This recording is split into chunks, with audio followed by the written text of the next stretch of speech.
कि एमपी के private medical college की कट ऑफ के बारे में, क्योंकि ये बहुत सारे बच्चों के मैसेजेस हैं। ठीक है, और प्राइवेट में हम देखेंगे जो एनालिसिस करेंगे वो मेनली जो प्राइवेट की सीट किस कैटेगरी में कितनी है इसको लेके। दूसरा करेंगे कि पिछले साल फर्स्ट राउंड में जो है लास्ट जो प्राइवेट मेडिकल कॉलेज मिला था रामाकृष्णन, उसकी कैटेगरी वाइज कितनी कितनी कट ऑफ रही थी। ठीक है, और तीसरा जो है हमारे पास मेरिट लिस्ट है, उसमें कितने कैंडिडेट हैं कैटेगरी वाइज, मतलब उनकी कैटेगरी रैंक कितनी है। इन फैक्टर्स को देखेंगे। इन फैक्टर को देख के मैंने क्या है, जब मेरिट नहीं आई थी ना, इसके पहले भी वीडियो बनाया था, उस वीडियो में मैंने बताया था कि जो प्राइवेट की एक्सपेक्टेड जो कट ऑफ जाने के चांसेस थे वो मैंने बताया था 510 प्लस रहेगी। ठीक है, 510 प्लस बताया था, बट अभी जो है ये फैक्टर्स इसलिए चेंजेस हो रहे हैं क्योंकि देखो पिछले साल की तुलना में, मतलब 3-4 साल पहले देखोगे ना, तो क्या हो रही थी, जितनी सीट हैं उसमें से काफ़ी सारे बच्चे एडमिशन नहीं लेते थे। पहली कंडीशन में कि उनके अच्छे मार्क्स थे लेकिन वो प्राइवेट अफोर्ड नहीं कर पा रहे थे। ठीक है, जबकि उनके यहाँ कोई जॉब में भी रहता था, लेकिन ठीक है उनकी इनकम उतनी ज़्यादा नहीं थी। तो क्या 14 लाख रुपए साल का लगता है कुछ मेडिकल कॉलेज में प्राइवेट में, तो वो अफोर्ड नहीं कर पा रहे थे क्योंकि स्कॉलरशिप नहीं मिल रही थी। तो वो मतलब काफ़ी अच्छे बच्चे जिनके 600 मार्क्स हैं वो भी अभी भी छोड़ने को तैयार हैं प्राइवेट कॉलेज। तो ऐसे बच्चों के कारण क्या होती है, वो सीटें खाली हो जाती हैं और नीचे को बच्चों को मिल जाती हैं। दूसरा रीज़न होता है कि जो ऑल इंडिया कोटा में जो बच्चे रहते हैं ना, वहाँ चले जाते हैं, कुछ एम्स ले लेते हैं, कुछ ऑल इंडिया में चले जाते हैं, तो वहाँ से सीट खाली हो जाती है। तो इन सब से जो है नीचे के जो बच्चे रहते हैं ना, उनको लगता है कि हमको नहीं मिलेगा कॉलेज, लेकिन मिल जाता था। ये कब हो रहा था, 2-3 साल मतलब से चला आ रहा था ये। लेकिन इस साल क्या, ऑल इंडिया कोटा की कट ऑफ तो वैसे ही हाई है, तो ऑल इंडिया कोटा में बच्चे जाने के चांसेस बहुत कम है। तो ये एक मतलब कि हमको क्या है, नुकसान है। दूसरी बात ये है कि एक फ़ायदा इसी से मिलेगा कि काफ़ी सारे बच्चे स्कॉलरशिप के लिए एलिजिबल नहीं हैं, और अगर वो अफोर्ड नहीं कर पा रहे हैं तो वो वाले बच्चे की सीट हमको मिलेगी। ठीक है, अब मेनली जो बात करें तो ओबीसी और जनरल और ईडब्ल्यूएस प्राइवेट में तीनों की कट ऑफ ना लगभग लगभग क्या रहती है, सिमिलर रहती है। ऐसा क्या होता है, क्योंकि यूआर में कुछ बच्चे जिनके हाई मार्क्स रहते हैं यूआर से, उनको वो सीट मिल जाती है क्योंकि वो अनरिजर्व होती हैं। ठीक है, ये रहता है। दूसरा क्या है कि ईडब्ल्यूएस का कोई कोटा नहीं है। देखो यहाँ पर अनरिजर्व का है, एसटी का है, एससी का है और ओबीसी का है। यहाँ पर वो सिर्फ गवर्नमेंट के लिए ईडब्ल्यूएस लागू होता है, चाहे ईडब्ल्यूएस जीएस हो चाहे ईडब्ल्यूएस हो। तो प्राइवेट में तो ईडब्ल्यूएस वाले यूआर से ही सीट लेंगे। ठीक है, तो यूआर से ही ईडब्ल्यूएस वाले भी सीट लेंगे, ओबीसी वाले के हाई मार्क्स आएंगे तो वो भी ले लेंगे। तो कुल मिला के ये दिक्कत होती है कि तीनों की कट ऑफ क्या होती है, लगभग सिमिलर ही जाती है। फिर भी मैंने बताया था कि 510 प्लस रहेगी, लेकिन अब 510 से क्या हो जाएगी, बढ़ जाएगी। और क्योंकि ये सब फैक्टर को देखते हुए तो इस साल जो है फर्स्ट राउंड में तो कम से कम 550 के प्लस रहेगी, बट सेकंड राउंड में 550 से नीचे भी जाएगी कट ऑफ। ठीक है, नीचे तो जाएगी ही, बट अभी जो है जो 510 प्लस वाले हैं वो बच्चे भी काउंसलिंग करें, और उसके जो पहले हैं, मतलब जिसके 510 प्लस से कम मार्क्स हैं, चाहे उनको कॉलेज लग रहा है कि ना मिले, लेकिन वो भी काउंसलिंग करना है, क्योंकि फर्स्ट राउंड तो फ्री है ना, गवर्नमेंट प्राइवेट दोनों भरो। अब जो 29 तारीख को अलॉटमेंट आएगा ना, फिर हम उसमें बता देंगे कि फर्स्ट राउंड पे कितना गया, अपनी एक्सपेक्टेशन सही निकली या नहीं निकली। उस बेसिस पे फिर जो है आपको सेकंड राउंड में सिक्योरिटी मनी देना है नहीं देना है, काउंसलिंग करना है सेकंड राउंड में, मूव अप राउंड में, यानी ये आपको क्लियर हो जाएगा, क्या नहीं, उसमें एग्जैक्ट पता चल जाएगा हमको। बट अभी जो है सभी को काउंसलिंग करना है, चाहे कितने भी मार्क्स हों। ठीक है, तो एक्सपेक्टेशन हम हाई मान के चलते हैं कि 550 प्लस रहने वाली है फर्स्ट राउंड में प्राइवेट के लिए। ठीक है, तो इससे जो है 10 to 15 मार्क्स जो है कम ज़्यादा हो सकती है, कैटेगरी वाइज भी कुछ मार्क्स कम या ज़्यादा हो सकते हैं। इसलिए आइट साइड के जो राउंड में है इसके, वो सारे के सारे जो है बहुत अच्छे से काउंसलिंग करना। अब इसमें हम बात करते हैं,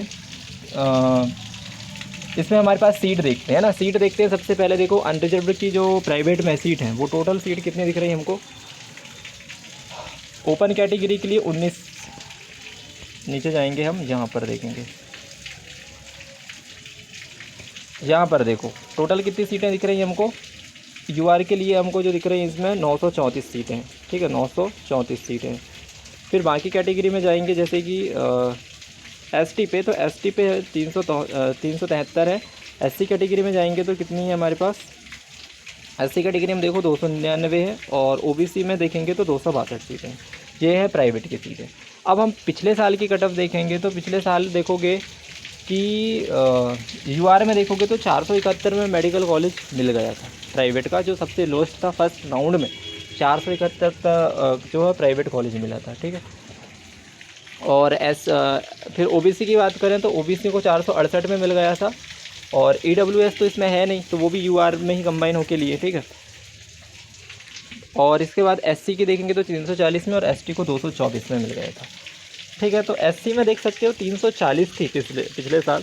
तो एससी वाले अभी क्या लगा सकते हो कि यार उनकी गवर्नमेंट की कटअप तो हाई हो गई, 526 के अराउंड उनको कॉलेज मिल रहा है ना। तो 526 के अराउंड मिल रहा है, तो 340 में उनको पिछले साल फर्स्ट राउंड में मिला था।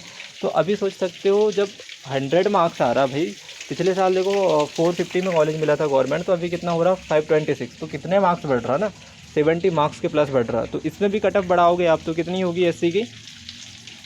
एससी को जो पिछले साल 342 में मिला था, तो उसमें 70 मार्क्स इंक्रीज़ करो तो कितना आएगा, सोच सकते हो ना। मतलब 400 के प्लस वाले ही बच्चे को फर्स्ट राउंड में कॉलेज मिलेगा, मतलब चांसेस है ना, उसके प्लस में ही रह सकता है वो, प्लस में 10-20 हो सकता है। एसटी वाले में भी देख सकते हो, इसमें भी 70 मार्क्स इंक्रीज़ हुई, क्योंकि पिछले साल जो है 340 में कॉलेज मिल गया था, अभी 395 जा रही, ठीक है, गवर्नमेंट की। तो इतनी हाई हो रही, तो इसमें भी करोगे तो अराउंड 300 के प्लस वाले बच्चों को क्या कॉलेज आराम से मिलेगा इसमें। अब ओबीसी और जनरल, तो ओबीसी की तो 5 मार्क्स कम ही रहती है किससे, जनरल वालों से।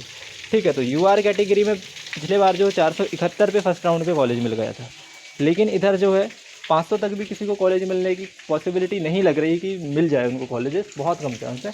तो 500 के ऊपर वाले बच्चे जो है उनको चांसेस हैं, लेकिन जो 550 के प्लस में है वो तो सेफ स्कोर में हम मान सकते हैं। ठीक है, और ओबीसी को मान सकते हैं कि उससे 540 तक उनको मान सकते हैं। ठीक है, सेकंड राउंड में हो सकता है कि 530 तक कटअप चली जाए, लेकिन 510 तक जाने के तो बहुत कम चांसेस लग रहे हैं। ठीक है, तो इस साल थोड़ी बहुत सीटें बढ़ी हैं, न्यू मेडिकल कॉलेज आया है श्री सत्य साई करके। ठीक है, और मेरिट लिस्ट में आप देख सकते हो, मेरिट लिस्ट में भी देखोगे आपकी यार, जैसे कि 934 यूआर की सीटें हैं, तो इसमें सारे बच्चे को सीट ले लेंगे जो ज़्यादा मार्क्स वाले होंगे डब्ल्यू ओबीसी की। तो ओबीसी में भी देखोगे तो सिर्फ 262 सीटें हैं। तो कैटेगरी रैंक कैसे निकालते हैं पता, अब कई लोगों को पता नहीं है कैटेगरी, तो वो स्टेट रैंक से ही कंबाइन करते हैं। तो स्टेट रैंक से ही कंबाइन करते हैं, इसलिए क्या करना, सर्च बॉक्स में जाना है, जैसे कि किसी को देखना है कि पूरी मेरिट में ओबीसी के कितने बच्चे हैं, तो ओबीसी लिखना है। जस्ट ओबीसी लिखने के बाद डैश लगा के करना एक्स लिखना है। एक्स मतलब वो होता है कि ना ये पीएसओ के बच्चे हैं, ना ही ये जीएस के बच्चे हैं। ठीक है, ये सिर्फ ओपन कैटेगरी के बच्चे हैं, तो ओपन सीट्स इसके साथ कंबाइन करना फिर, तो इस टाइप से आ जाएगा। ठीक है, अब इसमें से देखो कितने बच्चे हैं जो इसमें हैं, अब यहाँ दिखा नहीं रहा, इसके लिए पीडीएफ खोलना है। ठीक है, पीडीएफ, ये क्या है, मेरा दूसरा ऐप है, इसके कारण यहाँ पर शो नहीं हो रहा है। इसमें साइड में शो हो जाता है कितने टोटल कैंडिडेट हैं, और जितनी सीट है उस हिसाब से आप नीचे जाते जाओगे और उसको आपको क्लियरली समझ में आ जाएगा। ठीक है, तो एसटी एससी का तो हम एग्जैक्टली बता सकते हैं, बस ओबीसी जनरल में ये दिक्कत होती है कि वो उनकी सीट ऑक्यूपाई करते करते जो है इस टाइप से चले जाते हैं। फिर भी मैंने गवर्नमेंट में बता दिया है कि कितनी कटअप रह सकती है। ठीक है, लेकिन प्राइवेट में क्या है, डिफ़र करेगी, और वो भी जहाँ तक मैंने कल निकाला था तो 550 के अराउंड ही उसमें आ रही थी, मतलब प्राइवेट की सीट भी इंक्लूड करने पे गवर्नमेंट और प्राइवेट को, तो 550 के अराउंड आ रही थी। लेकिन डिपेंड करता है यार बच्चे, ठीक है, बच्चे ऑल इंडिया कोटा में कितने जाएंगे कितने नहीं जाएंगे, और जाने से तो बहुत कम रहे क्योंकि वहाँ की कट ऑफ हाई है। पहला रीज़न तो ये हो गया। दूसरा रीज़न ये है कि जो बच्चे अफोर्ड नहीं कर पा रहे हैं कॉलेजेस, अगर वो सीट ले लेते हैं ये सोच के कि यार अगले साल हमको कॉलेज मिले और ना मिले, भाई जैसे भी करके कर लो कॉलेज, तो भी फिर कट ऑफ बढ़ जाएगी, है ना। तो ये सब रीजन के कारण क्या है, 550 की कितने प्लस जा सकती है वो उस पर डिपेंड करेगा, और 550 की कितने नीचे जा सकती है वो भी उस पर डिपेंड करेगा। तो वो 29 को पता चलेगा जब अलॉटमेंट लेटर आएगा, है ना। तो उसका वेट आप कर लो, क्योंकि फर्स्ट राउंड में कोई दिक्कत नहीं है और ज़्यादा दिन भी नहीं है कि आपको बहुत ज़्यादा वेट करना पड़े। फिर इसके बाद जो सेकंड और मॉपअप का हम उससे आइडिया लगा सकते हैं। ठीक है, तो आई होप कि आपको वीडियो समझ में आया होगा। जो भी डाउट रहता है तो आप हमसे पूछ सकते हैं। Thank you.